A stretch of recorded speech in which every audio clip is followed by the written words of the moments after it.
Just woke up from the spa home and so far okay naman. Super flat beds lang sila. Tapos pwede ka mag-rent ng blanket or pwede ka magdala ng sarili mong blanket.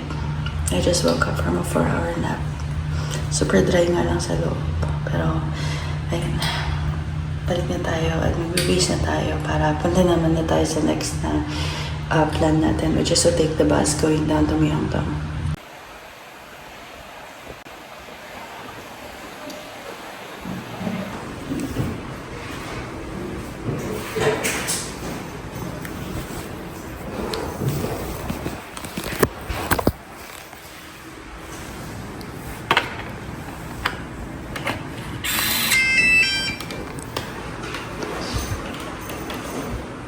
Diyan na yung gamit natin.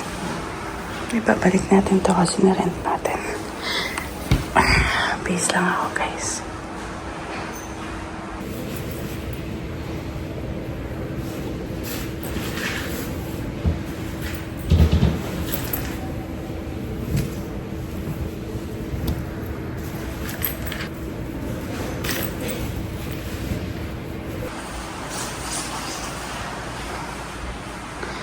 So, dito tayo pumasok, guys. Tapos, dito tayo natulog sa loob nito. And then dito, guys. Walang nagbibihis ngayon. Pero, yan. May change table, changing vanity area. And then, yung mga dirty clothes mo. Hi! Guys, so ayan. Nag-check out na kami dito sa spa home. Maganda siya actually, worth it naman.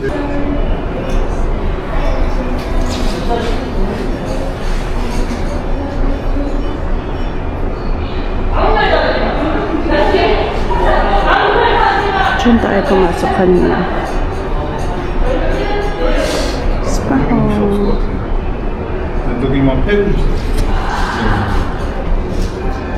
Tapos pwede mo store yung luggage mo doon sa area na yun.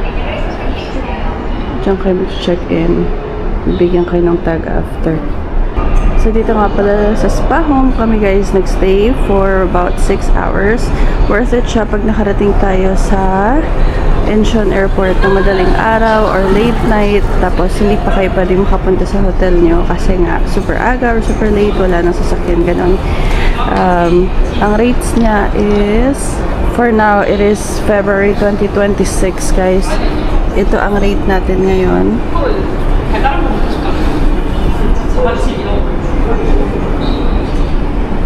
Ayan. So, kayo na bahala kung ilang oras niyo gusto. Kami personally, ito yung tinake namin kasi nakarating kami ng before 6 a.m. So, ito, 6 hours lang pinama namin. So, times 2 niyan, parang $56 converted. So, parang $53 sa pera natin sa Canada.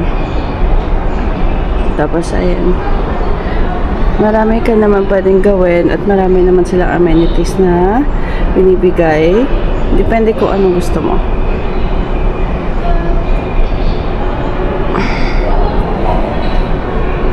Ayan. Dito lang siya sa may dulo. Sa may basement 1 ng Terminal 2. So, kung nasa Terminal 2 kayo nagland, punta lang kayo sa basement 1. And first come, first serve siya. So, hindi naman kailangan ng reservation. So, pag nakarating kayo kagad dito sa airport na clear na yung customs and immigration, pwede na kayo pumunta dito and secure your spot. Tapos, bibigyan nila kayo agad ng change of clothes, tsaka ng key. Yung pinakita kong parang pang bracelet kanina. And then, pwede nyo nang i-store yung gamit nyo doon. Although, yung luggage nyo yung ganito kalalaki, kailangan i-store sa storage area nila. Hindi pwede sa loob kasi wala ka namang space. So, lagay nyo lang sa backpack nyo or sa maliit na items nyo yung kailangan nyo sa loob. Tapos, mailalak naman yun dun sa may locker nyo. And pwede na kayo matulog, gamitin yung amenities nila or whatnot. Or if you want, pwede naman kayo lumabas kasi may mga kainan naman dito sa labas ng spa home. Dito rin sa may basement 1, maraming kainan dito. Dito rin yung bus area and everything. So, very accessible siya sa lahat, guys. So, kung kailangan nila ng short rest or even before yung even before yung flight ninyo, kung super aga nyo nakarating or umalis na kayo sa hotel nyo at wala kayong mapagtambay at tas late pa yung flight nyo, pwede kayo guys dito. Recommended ko rin naman siya, although syempre kung hindi kayo sanay sa shared na tulugan, yan, medyo ewan ko, depende, pero at least it's still hindi siya ganun ka-overcrowded kaya parang wala ka rin naman masyadong mga katabi. Pabalik na naman tayo ng Seoul, South Korea. At sobrang luwag nung basement 1 nila guys. Nandito yung spa home kung saan tayo nag-rest. Tapos meron din dito kainan dito sa dulo. Tapos hinatay ko lang si Tracy, yung kapatid ko, nasa washroom. Sobrang luwag. Tingnan mo. Elevator yan. Diba? Tapos sa kabilang side naman, guys, basement 1 pa lang nila yan. Marami pang floors, pero grabe. Wala naman masyadong tao dito sa baba. Pero dun sa kabilang side, kung saan yung may bus, yan, punong-puno doon ng tao. So maya-maya, iti-take na natin yung bus. Iti-take na natin yung papunta sa hotel natin. Maaga-aga pa kasi guys, 11:38 in the morning. Diba ka nag-arrive tayo ng super aga kanina. So, ngayon,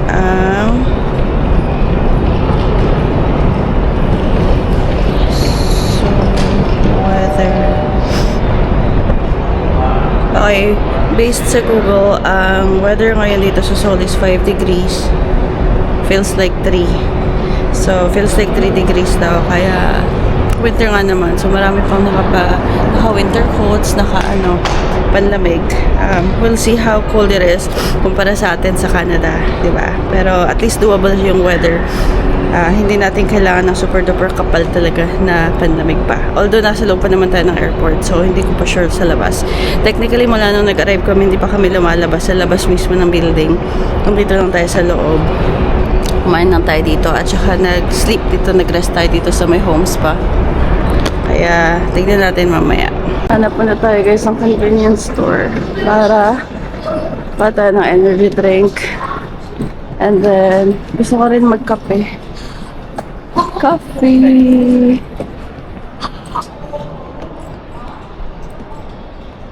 Hello, may renta car. Marami rin silang mga dito. May pharmacy pa nga dito. Currency exchange. Parang may bank, pero sarado. Ang kainan. Ayan guys, hanap muna tayo ng bibilhan ng energy drink. So may Burger King dito guys, sa may Terminal 2. Tapos dito yung mga tickets ng bus. Pwede tayo dito bumili, pero marami na rin kainan. I think nag-open sila around 6 AM kanina. Lahat sila sabay-sabay. Kaya pag nakarating din kayo na maaga, marami rin naman kayong options for food. Ayan, bus ticket. Kuha na tayo ng ticket natin.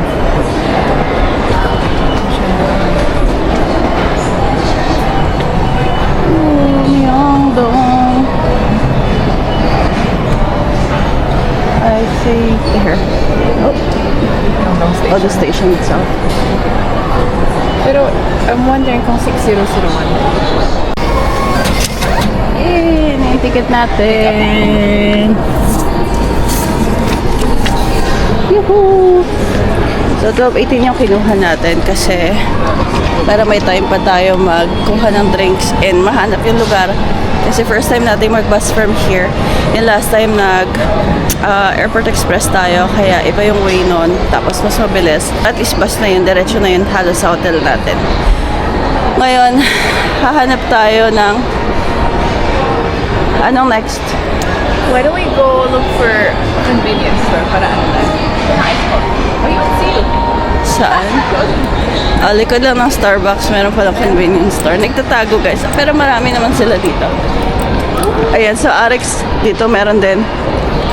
So, it's okay, go ahead. Doon na lalabas. Just across pala. Doon pala guys, yung labasan. So, across lang ng information desk na yan. Mga exit doors na yan. Oh, nice to see you.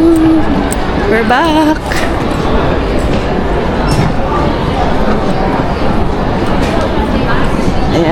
puntahan ng mga tourist dito sa Korea. Iwan lang natin yung mga luggage natin dito.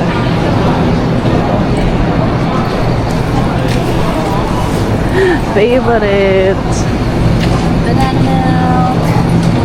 Actually guys, ayoko maging bias pero mas gusto ko talaga yung melon. Hindi ko bet yung hindi ko talaga bet yung banana. Hindi ko sinasabi hindi masarap. Hindi ko lang bet. Mga snacks. I know. I'll take that actually. Melon is better. What is the blue one though? Like, anong flavor ito? Melon. What is this one? Kasi melon yan eh. Oh, this is low fat. Low fat banana. これなんか海外で売るそうだけど Kuha lang tayo ng isa. Para lang sa bus. Hindi ko sure kung pwedeng kumain doon pero. And dami nilang snacks. And food. Pero para sa bus ride. Parang gusto ko nga ng Pocari na lang muna eh. Well, your card is not Ano, I just need it for ano. Can you hold the ticket please? Huh? Can you hold this before I lose it? Thank you. I might just get the Pocari first. I really need pampalakas guys. Sobrang dehydrated yung pakiramdam ko ngayon. So, kung may mga I'm sorry. May mga alak sila. Grabe, kompleto sila dito guys. Pero syempre marami pa naman tayong dadaanan na meron din to. Marami pa tayong dadaanan na nice to see you. So, hindi tayo masyadong splurge. Anyway, sige. Magbabayad lang muna kami, ha? And guys, mag-aantay lang tayo dito. Ito yung upuan namin. Ito na yung mga platforms sa labas. So, ito rin yung schedule board sa taas. So, para makita ko andyan na wala pa yung bus mo. And then, ito, may atusang place din dito sa tapat ng nice to see you. And, pinag-iisipan ko magkakape ako. Hindi. Pakalaki ng, ng cafe life dito. So, kahit saan ka tumingin, may coffee. Unahin natin guys, ang pinuhin natin sa energy drink. 14 hours na flight halos. So, I think deserve ko naman mag-energy drink.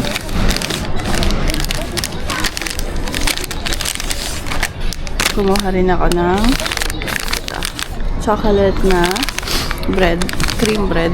Tapos, ang pinakamamahal natin, ang Pocari Sweat. So, hindi ko na kinuha yung melon drink kasi masyado ng bracious. Yung kakainin ko lang muna ngayon kasi almost 2 hours lang yung bus ride natin. So, gusto ko wala akong hawak masyado pag nandun kasi I think bawal atang kumain doon. I'm not sure, pero pwede kumain. So, baka magtugo na lang tayo ng coffee kung kailangan ko pa. Anyways, kain muna tayo. It's currently 12 o'clock. And 12:18 naman yung bus natin. So, may 18 minutes tayo to spare. Kain muna tayo. Excited na siya. Diyan, kumuha tayo ng Ano yan? it is iced black coffee. Ay, diba? Masarap siya on its own actually, pero Pa-model pa magkakaroon. masarap din. You know. Aren't you supposed to get yung mas malaking size? Kasi imimix mo yung Ito lang kasi nandun eh. So, I'm assuming, yun yung pinakamalaki. siguro pag mas malaking locations. Yay! Nga pala, mahilig sila dito sa black. Uy! Kala ko siya. Tunggaan lang ang black coffee. Hindi kasi masarap yan. It's literally just pure black coffee. Wala siyang sweetness or anything. Kaya nga, ang point is to mix it. Masarap siya, pero parang gusto ko may sugar. Yun nga yun, di ba? Instead of banana milk. But you're trying melon with your coffee? Kasi it's the same one. Literally, it's instead of the banana milk, you do the vanilla milk. And it's probably gonna taste really good. Mix mo muna. Parang di pa yata na-mix. Masarap siya. Mas better. Refreshing. I think for this combination, pag ito lang ang iinumin mo, mas masarap ang melon. Pero, pag you mix it here, mas okay actually ang banana milk kasi Yeah. sweeter, di ba? Kasi may strong flavor ang melon. Yes. That is right. So ngayon, Mix mo nga. Tiga naman. Kasi inamak ako. dali.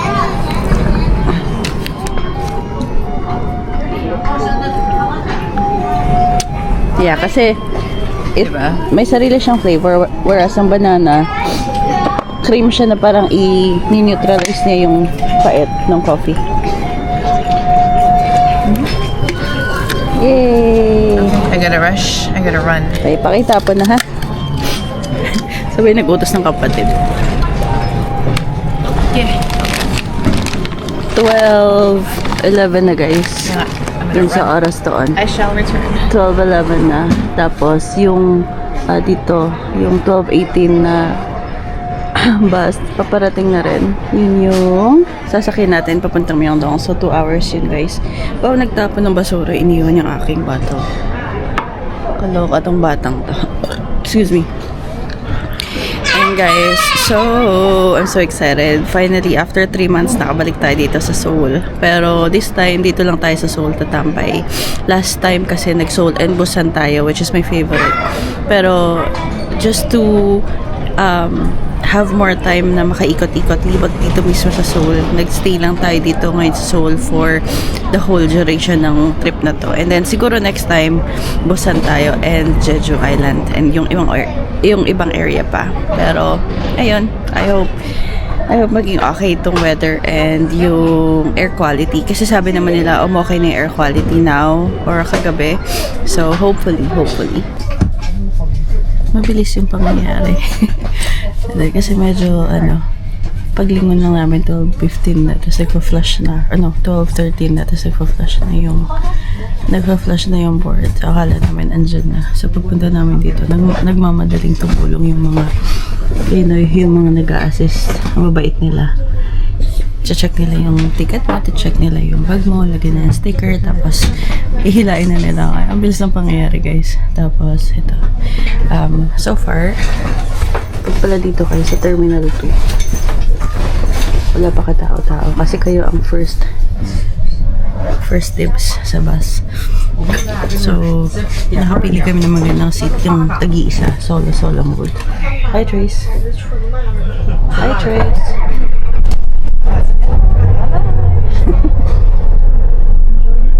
Ayan, so 2 hours to, kaya at least kahit pa okay yung upuan natin. And may view tayo. Bye, Terminal 2. Thank you sa mababait. Thanks for the good assistance doon sa mga, hindi ko alam tawag sa kanila eh, mga nag-a-assist sa mga bag mo. Thank you guys. Sobrang efficient sila dito. On time talaga, 12:18 umalis na yun. Umandar na tayo. So 2 hours.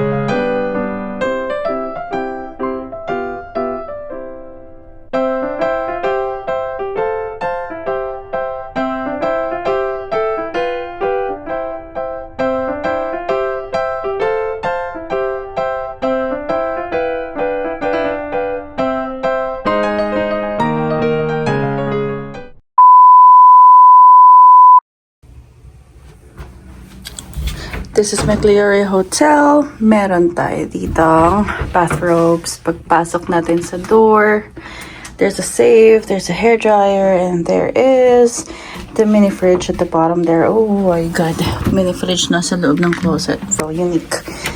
Free pairs of slippers there as well. And basic siya, hindi siya super duper laki, pero meron siyang full body mirror here. Hello. And meron tayo ditong magandang washroom. And hello again. Ang maganda dito, meron siyang mga controls like sa Japan, bidet type. O, diba? Mas better to kaysa dun sa last na washroom na meron tayo nung nagpunta tayo dito sa Seoul last year, 3 months ago, I guess. And meron silang small nook dito if you wanna do some tea. Meron silang complimentary Maxim coffee yata yun or something. And then, ano to? Transformer. Not sure what this is for. But anyhow, hello. And then there's a small working table space dito. 2 twin beds or double beds, pero doable naman. Meron silang malaking TV. Meron silang lamp. Tapos, yan, okay naman yung space kasi pwede mong ihiga dyan yung mga suitcase kapag gusto mong mag-pack, unpack, ganun. And guys, small nook dito kung gusto nyo magkape-kape in the morning, magkwentuhan before kayo lumabas. But look at this view. Guys, ito, aray ko, static. Ito, oh my God, sobrang laki natin, guys. Ang sarap gumising sa umaga, tas ganito yung view mo. O, diba? And so ito guys, very, very, very centralized tong areang to sa Migliore Hotel dito sa may Myeongdong.